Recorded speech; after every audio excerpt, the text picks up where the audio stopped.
make my body go, make our bodies higher and higher.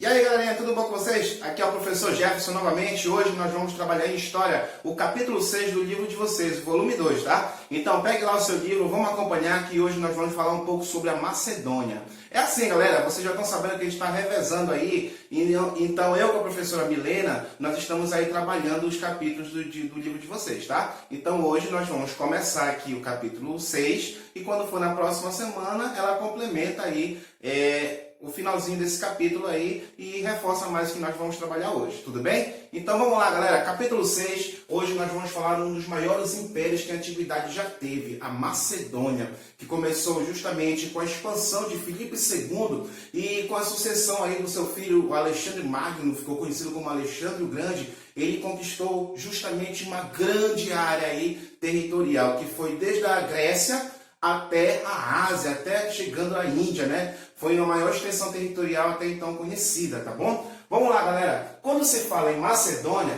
a gente tem que entender, pessoal, a localização dela. Onde é que a Macedônia estava localizada, galerinha? Veja bem, na Península Balcânica, vocês estão vendo o mapa aqui, ó.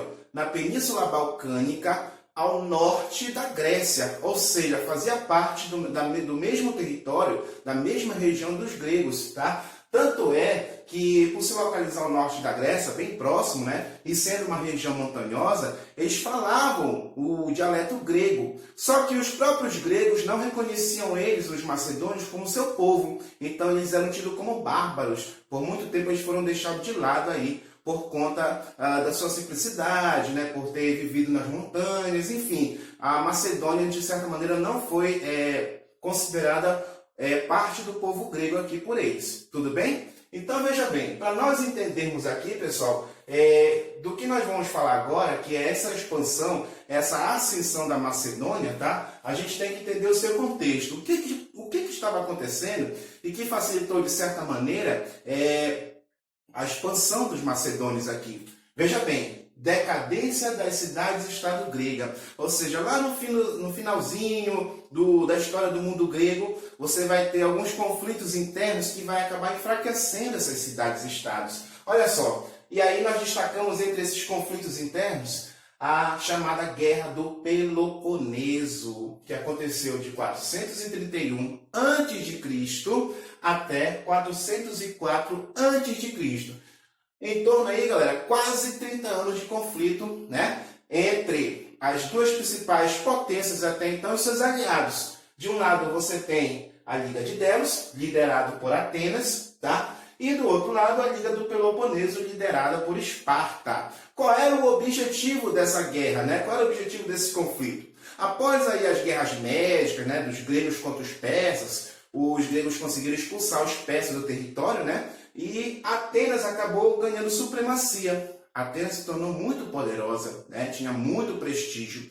E Esparta, juntamente com algumas cidades-estado gregas, não gostaram muito desse prestígio. Atenas estava cobrando impostos das outras cidades. Lembre-se que as cidades-estados aí no mundo grego, elas eram independentes, autônomas, né? Cada um tinha sua política, tinha sua própria economia, seu próprio governante. E após a guerra lá médica contra os persas, Atenas queria cobrar impostos dessas cidades, naquela justificativa de que era preciso manter um exército caso os persas voltassem, né, a atacar. Só que nunca voltaram e Atenas, com esse dinheiro dos impostos aí cobrados, começou a se reconstruir. Esparta não gostou, muitas cidades aí próximas também não gostaram, saíram justamente dessa organização de pagamento de impostos, tá? E formaram uma liga para combater justamente o prestígio de Atenas, né? A Liga do Peloponeso. Então essa guerra aqui que se deu, né? A Guerra do Peloponeso, só para fazer uma revisão aqui, foi para acabar com esse prestígio, com esse privilégio de Atenas, tá? Que estava tendo sobre as outras cidades-estados, tá bom? Resultado, Esparta, extremamente militarista, acabou vencendo a Liga de Delos, acabou vencendo Atenas e seus aliados, tá? Porém, outra consequência, né, que vai impactar muito aí na chegada dos macedônios à Grécia, foi justamente esse desgaste das cidades-estado gregas. O que aconteceu? Devido à guerra, praticamente toda a Península Balcânica se envolveu aí, né? Toda a Grécia Antiga, todo o mundo grego se envolveu nessa guerra. E o resultado dessa guerra foi esse desgaste, as cidades destruídas, as cidades enfraquecidas, tá? E o que foi que aconteceu, pessoal?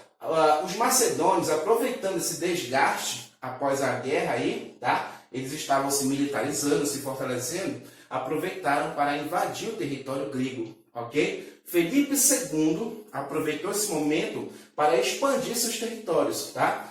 A partir da Batalha de Queroneia, em 338 a.C., Filipe II, tá? Ele acaba dominando as cidades gregas, né? Filipe II utilizava justamente uma estratégia muito impressionante de guerra aqui, tá bom? Ele havia vivido por um bom tempo na cidade grega de Tebas, e lá ele teve contato com o general Epaminondas, e ele conheceu ali as estratégias militares daquela cidade, daqueles soldados. E ele levou para a Macedônia essa estratégia aperfeiçoando. Então nós temos aqui uma estratégia, né, uma organização militar aqui chamada falanges, né, as conhecidas falanges macedônicas. O que foram essas falanges macedônicas, meninos? Foi justamente a organização ali e a utilização de lanças enormes, as chamadas sarissas, né? Essas sarissas aí tinham em torno de 4 a 5 metros de comprimento, e todos os soldados aí das falanges utilizavam aí, certo? Cada falange, cada organização, cada grupo era em torno de 250 soldados enfileirados aí, 16 fileiras, tá bom? E eles se protegiam, tá? Como vocês estão vendo nessa imagem aqui, né? As primeiras 5 fileiras ficavam com a lança apontada, né, para o inimigo, longe que só, né, demais, e as outras lanças, né, o povo de trás aí, ficavam com elas erguidas. À medida que os soldados da frente fossem morrendo, sendo derrotados, eles substituíam, tá? Então, com essa estratégia, Filipe II, o rei da Macedônia, começou a conquistar vários territórios, e eles aproveitaram esse enfraquecimento aí das cidades, estados gregas, para entrarem também. E em 338 acabou conquistando essas cidades principais, né? Primeiro Atenas, depois Tebas, e aí foi se expandindo dentro do território, formando dessa maneira a chamada Liga Corinto. O que quer dizer essa Liga Coríntia também, que pode ser chamada? Foi uma liga que ele acabou convocando, formando com as cidades-estados para combater para alcançar o seu objetivo maior, que era justamente entrar no Império Persa, lá na Ásia, né? A sua marcha para o Oriente, ok? Então veja bem, pessoal, a partir desse momento, os macedônios dominam o território da Grécia Antiga, porém, mesmo conquistando o território, o que foi que aconteceu aí, galera? Os macedônios, né, Filipe II, depois seu filho Alexandre Magno, ele vai absorver a cultura grega, né? E vai levar essa cultura grega para os territórios que eles forem conquistando também. Tá bom? Bora ver aqui, galera, a parte aqui do Alexandre Magno, porque depois disso aqui, Filipe II, 2 anos depois, acaba morrendo e seu filho assume, tá, o comando aí e os domínios do grande Império Persa nesse momento, tá bom? Bora mudar aqui rapidinho, mudando. Mudou aqui, galera? Então veja bem, pessoal, no livro de vocês tem uma parte chamada Formação do Império Macedônico, tá? Então, quando é que começa esse Império Macedônico?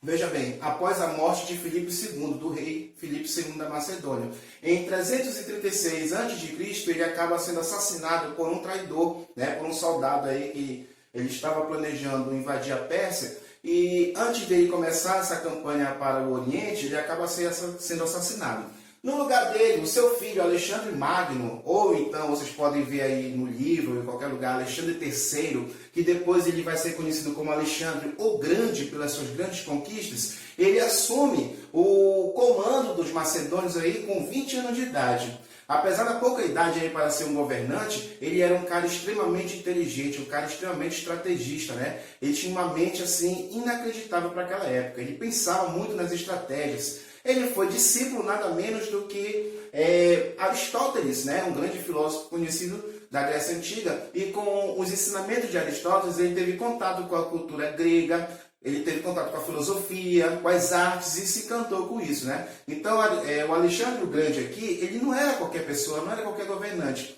Ele era uma pessoa extremamente sábia, extremamente inteligente aqui nesse momento. E ele usa as suas estratégias, continuando lá a estratégia militar do seu pai, para continuar a expansão dos macedônios. E foi sobre o seu governo, tá, que a Macedônia se torna um poderoso império, tá, dessa região aqui na Antiguidade, tá bom? Então veja bem, sob o comando de Alexandre Magno, né, o Alexandre o Grande, ele vai conquistar vários territórios, ele vai continuar sua campanha, né, com o apoio também dos gregos nesse momento. Ele vai ser o cara que derrotou os persas, que libertou as colônias lá da Ásia Menor, do Império Persa, com a ajuda dos gregos. Inclusive, o Alexandre o Grande, ele mantém a cultura dos povos locais. Era uma das formas de se manter o domínio, era mantendo a cultura. Inclusive, ele vai misturar aí a cultura grega com a cultura de povos que ele vai conquistando, tá? E muitas dessas cidades, muitos desses povos, tem o Alexandre o Grande como um herói, né? Como um cara que libertou, nesse caso aqui, aquele povo dos domínios dos persas, tá? Então, veja bem, derrotou os persas em 334, antes de Cristo. Ele avança sobre a Ásia Menor, tá? Onde hoje é a Palestina, a Síria, ele vai conseguindo dominar aquele território e expulsando o Império Persa de lá, tá bom?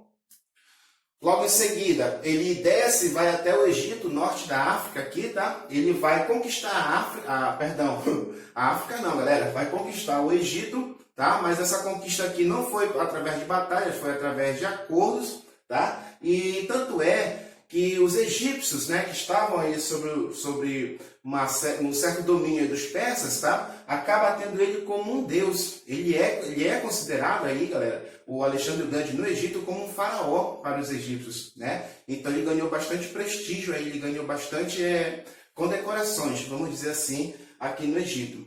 Tanto é, galera, que por tanto prestígio a ele vai fundar, assim como em outras cidades que ele conquista aí, em outras regiões, a chamada Alexandria, tá? Aqui no Egito ele vai fundar uma cidade chamada Alexandria. Muito conhecida aí, porque aqui tinha uma grande biblioteca, né? Onde ele mantinha e valorizava a cultura, a filosofia ocidental, né? Manteve muita filosofia, livros de filósofos aí antigos, tá?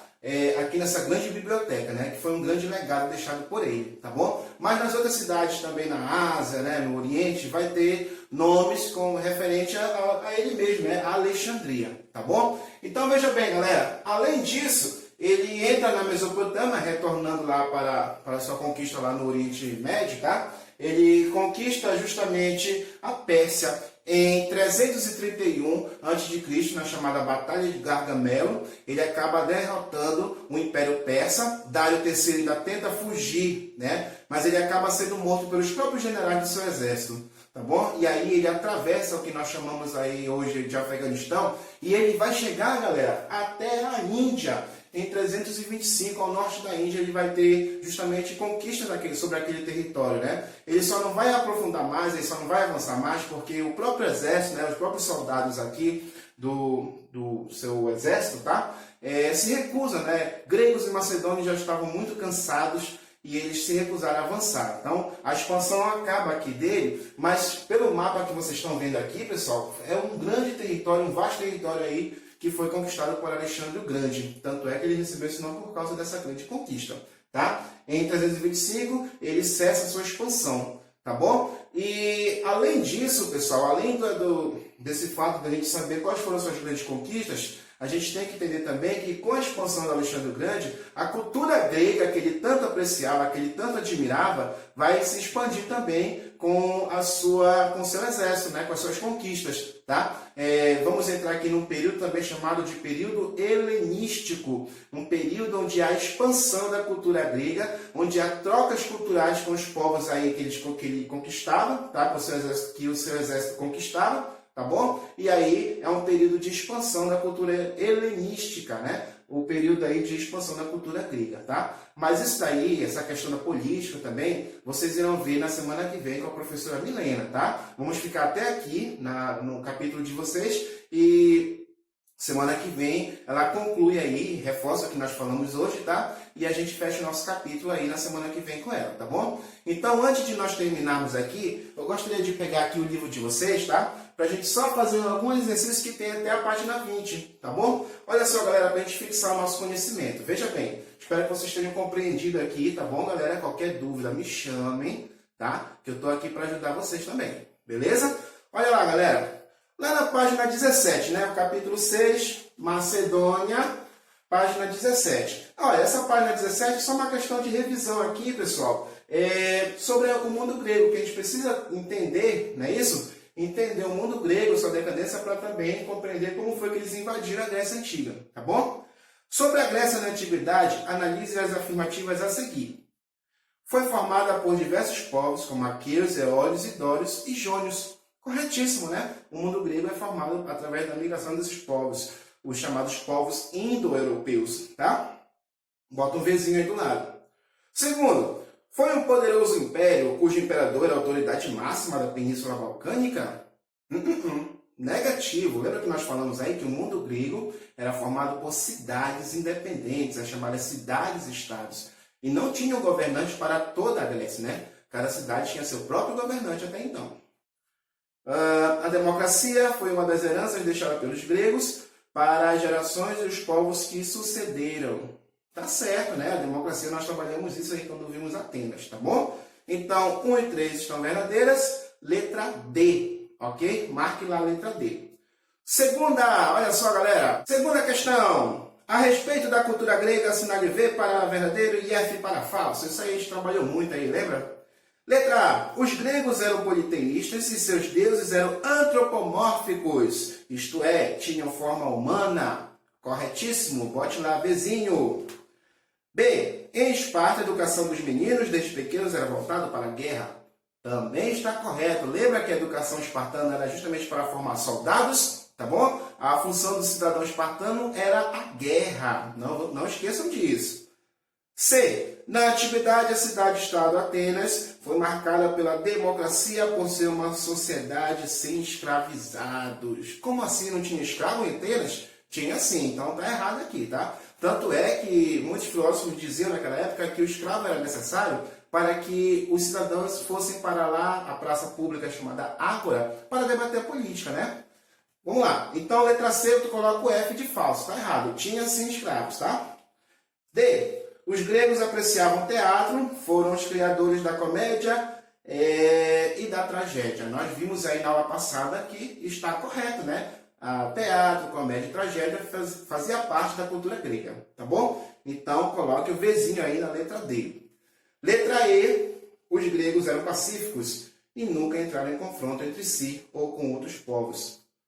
Claro que entraram, né, galera? Eles entraram muitas das vezes em batalha entre si. Lembra lá da Guerra do Peloponeso? Cidade de Atenas e cidade de Esparta entraram em confronto, né? Então, tá errado aqui. Coloque o Fzinho aí de falso.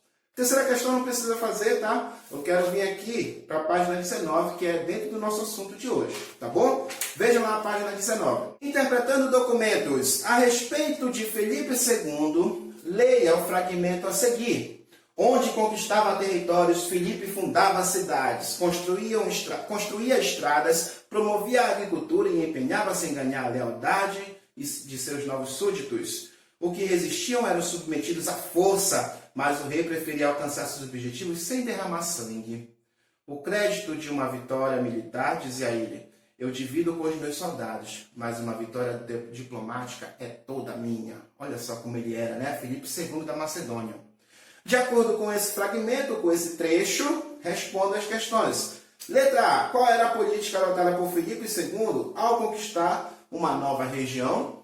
Qual era a política dele, né? Ele construía estradas, estimulava a agricultura, ele mantinha, né, os costumes daquele povo dominado e ele era visto como um benfeitor, no caso, né? Ele, como ele diz aqui no texto, né? Ele preferia conquistar sem derramar sangue, tá bom? B. Explique os motivos que levavam Filipe II a agir com diplomacia, sempre que possível em relação aos povos conquistados. Diplomacia é você agir sem violência, com acordos, tá? Isso é diplomacia. É você conversar, no caso aqui, com os povos da região que ele ia conquistar, tá? Então, qual era o motivo que ele queria, justamente quando ele disse que ele era melhor agir com diplomacia, tá? Ele procurava agir com diplomacia para evitar revoltas dos povos conquistados, né? Ele preferia conquistar aquele povo lá do que entrar em conflito com ele, tá bom? Beleza, galera? Então, página 19, bora ver se tem mais alguma coisa aqui. Página 20, tem um mapazinho aqui, ó. Vou ampliar aqui para vocês, olha só. Ampliou, galera. Veja bem esse mapa, galera. Conquista de Alexandre Magno, as conquistas, olha só. Esse mapa aí, galera, mostra justamente como foi que aconteceu a expansão dos macedônios.